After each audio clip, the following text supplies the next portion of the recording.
आज के इस लेख में भूत प्रेत की एक सच्ची घटना का उल्लेख करूंगा जो मैं और मेरे दो दोस्तों के साथ घटित हुई है। यह बात लगभग 2004-05 की रही होगी, जब मैं चौथी या पांचवी कक्षा का विद्यार्थी था। समय मुझे ठीक ठीक याद नहीं रहा, लेकिन इतना याद है कि बरसात का मौसम था। दोपहर के समय आधी छुट्टी होती थी। मिड डे मील के अंतर्गत उबले हुए गेहूं की गुड़ के साथ गुगरी हमें स्कूल में ही खाने को मिलती थी, लेकिन उसके बाद भी हम घर जाते थे। कभी कभी तो नहाने के बहाने कुएं में कूदने भी निकल जाते थे। दोपहर को तैरना अजीब है ना? आपको यह अजीब लग रहा होगा, लेकिन ये सच है। नया नया तैरना सीखे थे, इसलिए कभी कभी तो दिन में 6 बार भी तैरना हो जाता था। वो सब एक पागलपन था जिसके बारे में सोचकर अब हंसी आती है। हमेशा की तरह उस दिन भी दोपहर की आधी छुट्टी हुई। हम कभी कभी मिड डे मील नहीं खाते थे, क्योंकि कभी कभी गुगरी से केरोसिन की बदबू आती थी।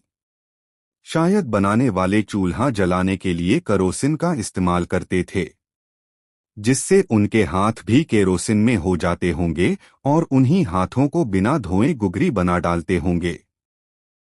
खैर, जो भी हो, उस दिन हमने गुगरी नहीं खाई।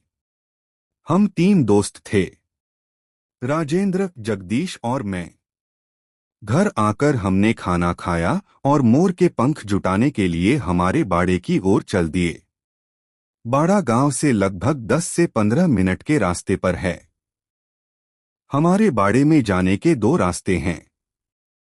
एक शॉर्टकट है, किंतु बरसात का मौसम होने से वह रास्ता उस समय बंद था, इसलिए हम लंबे रास्ते से गए। हम मोर के पंख तलाश करते हुए सबके बाड़े में घूमने लगे। उसके बाद मेरे बाड़े में आए। वहां हमें 1-2 मोर के पंख मिले भी थे शायद। मेरे बाड़े के बाद जगदीश के बाड़े का नंबर आता है। हम उसमें भी घूमे। बाड़े में उस समय 7 से 8 इंच बड़ी घास थी और मोर के पंख भी दूर से लगभग हरे ही दिखते हैं, इसलिए हमें लगभग पूरे बाड़े में घूमना होता था। जगदीश के बाड़े में उसे कोई काम था, इसलिए उसे वही छोड़कर हम आगे बढ़ गए। अगला नंबर राजेंद्र के बाड़े का था। राजेंद्र के बाड़े में ज्यादातर पेड़ पौधे थे। 2 बांस के बड़े गुच्छे और 3-4 बकान के बड़े पेड़ थे। राजेंद्र बाड़े के ऊपरी छोर पर था और मैं नीचे के छोर पर था। जहां मैं था उसी साइड पेड़ पौधे ज्यादा थे। मोर के पंख ढूंढते ढूंढते जब मैं एक बकान के पेड़ के साइड गया तो मैंने एक औरत को सफेद वस्त्रों में देखा।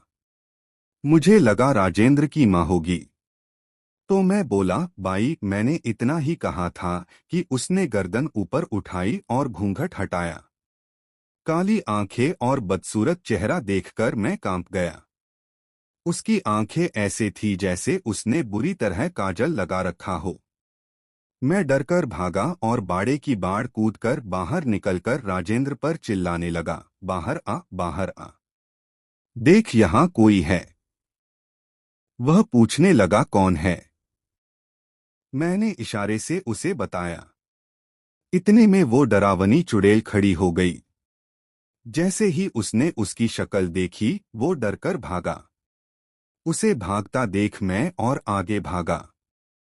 हम दोनों वहां से कुछ ही दूरी पर एक बरगद के पेड़ के नीचे खड़े होकर जगदीश पर चिल्लाने लगे।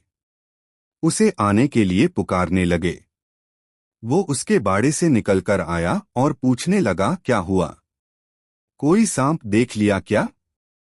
मैंने दबी हुई आवाज में कहा, अरे वहां उस बकान के पेड़ के नीचे एक डरावनी औरत है। हम में से वही बड़ा और थोड़ा निडर था। मेरी बात की उपेक्षा करते हुए वह बोला, अरे यार, राजेंद्र की दादी होगी। घर में कोई लड़ाई घर में कोई लड़ाई हो गई होगी, इसीलिए यहाँ आकर बैठ गई होगी। यह कहते हुए वह उस पेड़ की ओर गया जहाँ वह औरत बैठी थी।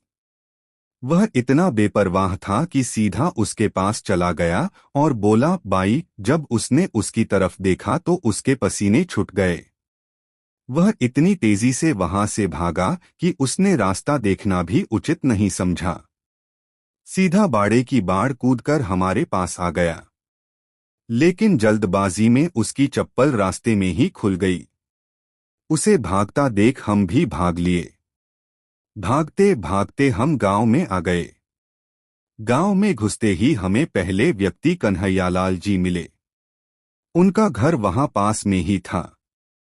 हांफते हुए हमने सारी बात उनको बताई। वो बोले, चलो मुझे दिखाओ। हम उनको लेकर वहां गए, लेकिन तब वहां कोई नहीं था। हमने आस पास दूर दूर तक देखा, लेकिन कोई नजर नहीं आया। आखिर बच्चों की बात पर कौन विश्वास करता। वह भी ऐसी ही बात बोलकर चल दिए। जगदीश ने अपने चप्पल लिए और हम तीनों घर आकर स्कूल के लिए निकल गए। अब मैं नहीं जानता कि वह कौन थी, कहां से आई थी और 3 से 4 मिनट में कहां गायब हो गई। लेकिन उसकी शक्ल आज भी मेरे दृष्टिपटल पर है। जहां तक मुझे पता है, हमारे गांव में कोई भी औरत सफेद वस्त्र नहीं पहनती, तो उसने क्यों पहन रखे थे। अगर वो कोई थी भी तो उसका हमें दिखना महज एक संयोग था, क्योंकि उसने हमें कोई नुकसान नहीं पहुंचाया। ना ही उसने हमें डराने की कोशिश ही की। शायद कोई परेशान आत्मा होगी। अब मैं सोचता हूं कि क्या वो चुड़ैल थी। काश वो बोलती, काश हमने उससे बात की होती। कुछ तो पता चलता।